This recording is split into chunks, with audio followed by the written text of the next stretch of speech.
Interstate travel permitted for fully vaccinated beginning tomorrow. Vaccinated parents allowed to bring children to eateries.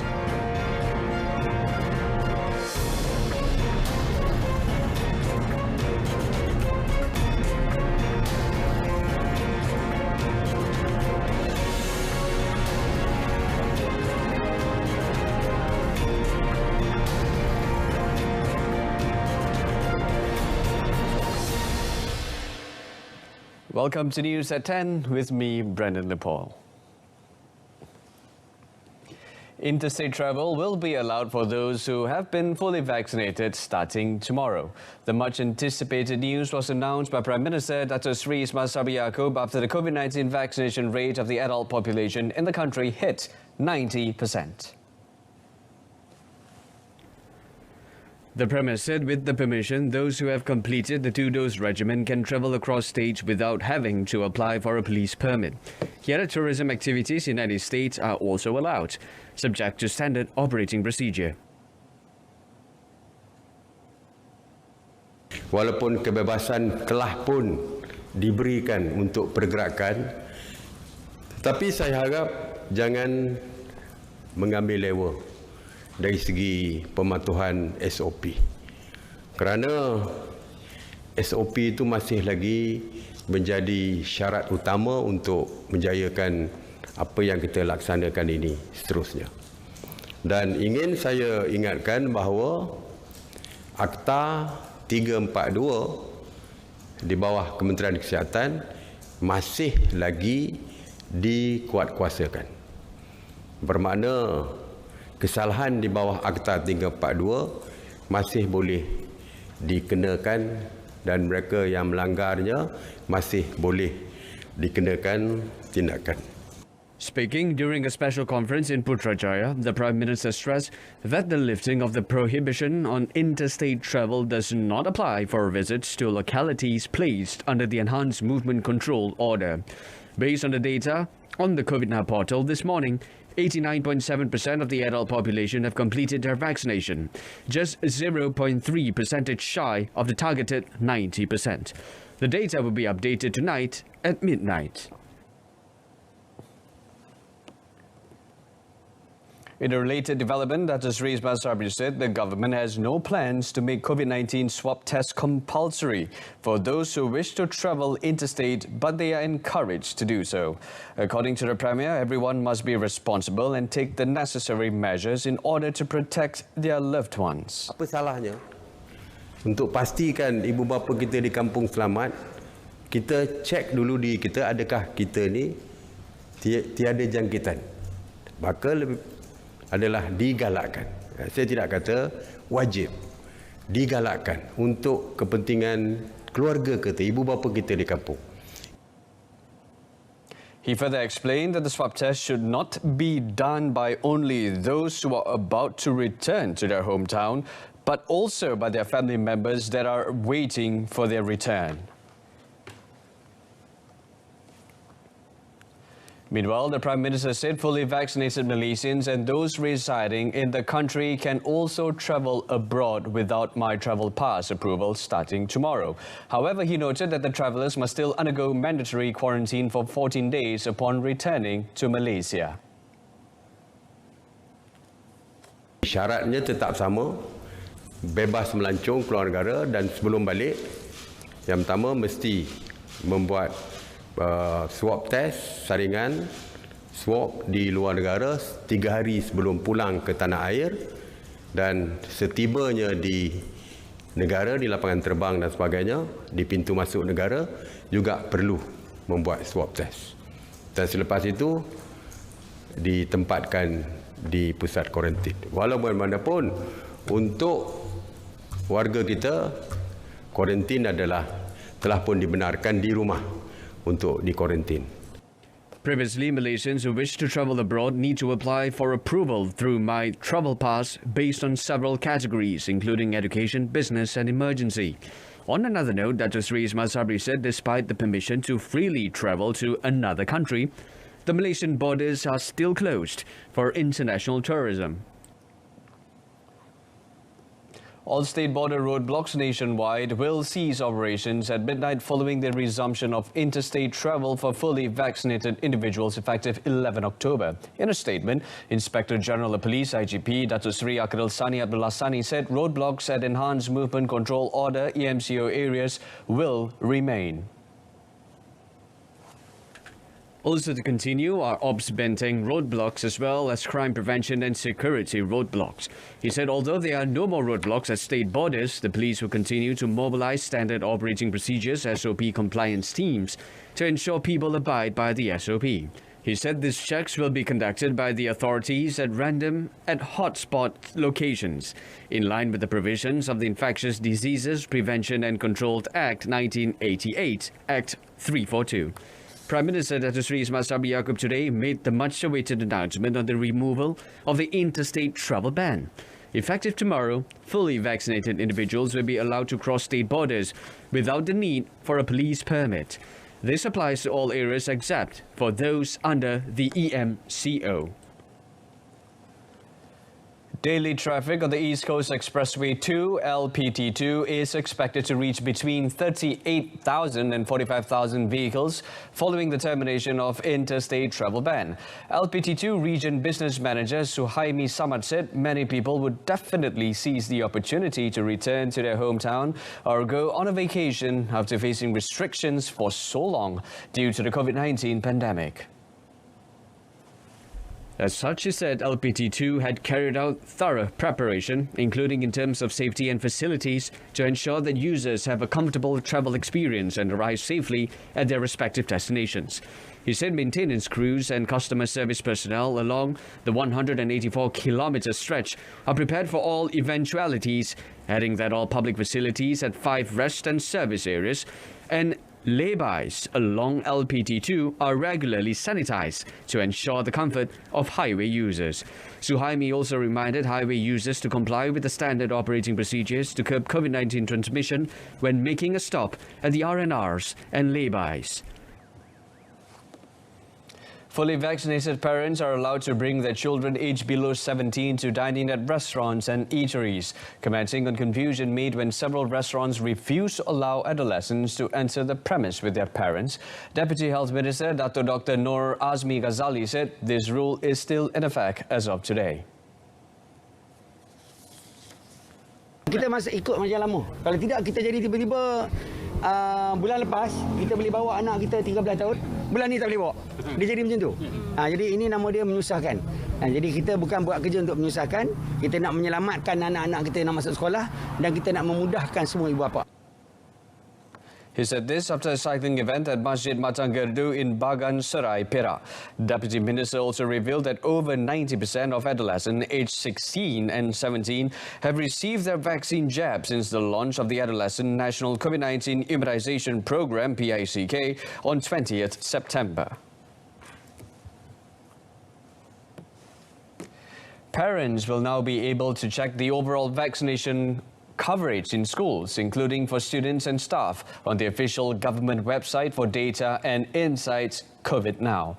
Health Minister Khairi Jamaluddin said by providing this data, parents would have a certain level of comfort and confidence as schools begin to reopen in stages. In a Twitter post, Khairi explained that as the country moves into endemicity, parents would want to know that face-to-face school sessions are resuming safely. To that end, he said the Education Ministry and Health Ministry launched a school search feature on COVID Now, with which parents can get the vaccination coverage of their children's school. For now, the minister said the schools listed are mainly schools under the Education Ministry, adding that private schools can opt in by sending an email with the email subject COVID Now Inclusion. Under the How Vaccinated is My Child's School page on COVID Now, parents can select the state and school name for a summary of vaccination coverage for students and staff. The vaccination progress chart is also broken down by cohort, where parents can view the percentage of students who had received at least one dose and who have been fully immunized. Another 74 COVID-19 deaths were reported to the Health Ministry yesterday, raising the national toll to 27,265. According to the Health Ministry's COVID Now portal updated as of 11:59 p.m. yesterday, 27 of the fatalities reported were brought in dead BID cases. To date, the total BID cases in the country stood at 5,500. As of Friday night, Malaysia had an average 8.3 deaths per 10,000 people, based on the data shared on the portal. They were an average 4.1 deaths per 100,000 people over the past 2 weeks. Perlis recorded the most number of deaths in the same period, with 10.6 deaths per 100,000 people, followed by Pulau Pinang 9.4 and Sarawak 6.5. Malaysia, meanwhile, reported 7,373 new COVID-19 cases as of noon today, a slight decline from yesterday's 8,743 infections. Health Director General Tan Sri Dr. Nur Hisham Abdullah said the cumulative number of coronavirus cases now stands at 2,339,594 infections since the pandemic struck the nation last year.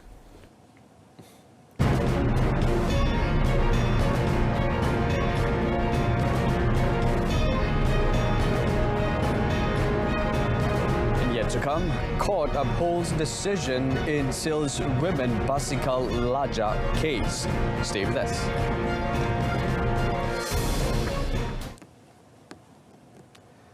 But first, the Ministry of Tourism, Arts and Culture, MOTAC, calls on all industry stakeholders to join the certification programs through Travel Safe Alliance, TSA Malaysia, to further boost travellers' confidence and ensure them a safe experience of Malaysian hospitality. Its Minister, Dato' Sri Nancy Shukri, said through TSA Malaysia, the industry would be given safe travel solutions comprising the Travel Safe label for travel and tour arrangements, Clean and Safe Malaysia for hotels, and Safe B for business events and convention venues. Government MOTAC recognizes and supports these three certification programs immensely. We need extraordinary strategies such as these to revive not only the tourism and business events industries, but also the social economy of the country. More vital collaborations between the public and private sectors is the key to accelerate the recovery of our industry and economy. She said this at the signing of a Memorandum of Understanding, MOU, on the framework for cooperation for TSA Malaysia in Langkawi today. The MOU involved the Malaysian Association of Convention and Exhibition Organisers and Suppliers, Malaysian Association of Hotels, Malaysian Association of Tour and Travel Agents, and airlines under the Malaysia Aviation Group. The Ministry of Communications and Multimedia, KKMM, will transform some 1,000 community internet centres nationwide into Keluarga Malaysia, Malaysian Family Digital Economy Centres as part of efforts to boost digital economy activities among the rural population. Its Minister Tan Sri Anwar Musa said among the improvements to be emphasised were the provision of equipment, internet access facilities at each premise, as well as participation and the ability of the rural community to master the digital economy platform. He said the Malaysian Communications and Multimedia Commission, MCMC, and the Malaysian Digital Economy Corporation, MDEC, will coordinate workflow and provide training in empowering the people's knowledge and ensure they utilize e-commerce as a window to market local products to global levels. Memberikan input-input dari segi program yang lebih tersusun lagi, terutamanya program-program untuk melatih dan membawa bagaimana penduduk setempat, sebagai contoh bagaimana mereka boleh menggunakan aplikasi e-dagang, katalah Shopee ke apa sebagainya, bagaimana cara dia nak memasarkan produk dia menggunakan platform-platform e-dagang yang sedia ada, sama ada e-dagang yang international ataupun yang tempatan. Itu satu lagi aspek yang kita nak pertingkatkan. Tan Sri Anwar said this after a visit to the Tanah Rata Community Internet Centre in Cameron Highlands, Pahang, in conjunction with KKMM's Kembara Connectivity Programme. During the visit, Tan Sri Anwar also announced the construction of a new telecommunication tower in Cameron Highlands involving an allocation of 120 million ringgit, in which works will begin next week. In conjunction with the World Mental Health Day, the Health Ministry launches the Mental Health Strategic Plan 2020 to 2025. Health Minister Khairi Jamaluddin said this plan will increase the level of access and quality of mental health services in Malaysia. Elaborating further, Khairi said the plan outlines several strategies to handle mental health issues, including by raising mental health awareness among community members, as well as preparing comprehensive and quality mental health service coverage. Ini yang saya sebutkan tadi bukan hanya stigma tapi soal meningkatkan akses kepada perkhidmatan kesihatan. Seperti yang kita tahu, isu-isu berkaitan masalah kesihatan mental juga berpunca daripada faktor-faktor sosial. Justru plan ini menekankan juga kolaborasi interagensi dan peranan mereka dalam pelaksanaan agenda kesihatan mental negara.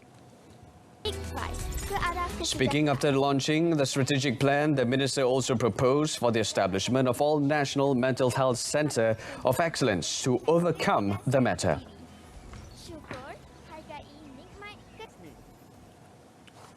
As preparations for the upcoming monsoon season set to hit the country next month, the Social Welfare Department, JKM, has begun distributing basic items and necessities to all depot and forward base. This has been done since 7 October and expected to be completed by the end of the month. Terengganu JKM Director Mazura Ngah Abdul Manan said a total of 2 million ringgit has been allocated for this initiative. She explained that a storage depot was prepared along with 17 mini depot in 8 districts in the state. She said the Terengganu JKM has identified 149 forward bases, 580 temporary shelters that could house up to 147,600 affected residents. Dalam kita nak mematuhi SOP kerana pandemik COVID-19, kita kemungkinan besar akan menghadkan satu-satu pusat pemindahan sementara itu 50% daripada kapasiti sebenar. Memandangkan perlu ada penjarakan fizikal dan juga sekiranya aktiviti memasak di pusat-pusat pemindahan tidak mengizinkan kerana pandemik COVID-19, kita akan membekal makanan yang bermasak berbentuk pet food kepada masa-masa bencana.